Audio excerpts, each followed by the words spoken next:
ಇವತ್ತು ನಾವು ಕೇಳ್ತಕ್ಕಂಥ ಪದ್ಯ ನಮ್ಮ ಎದೆಗೆ ಹೃದಯವಾಗುತ್ತೆ.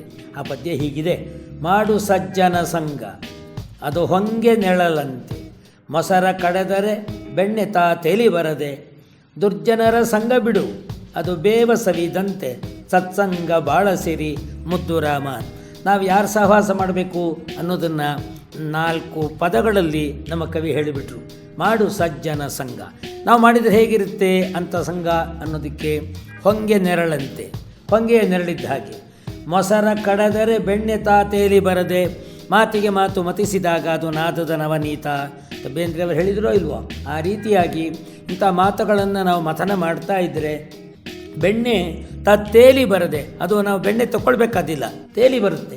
ದುರ್ಜನರ ಸಂಘ ಬಿಡು ಅದು ಬೇವ ಸವಿದಂತೆ.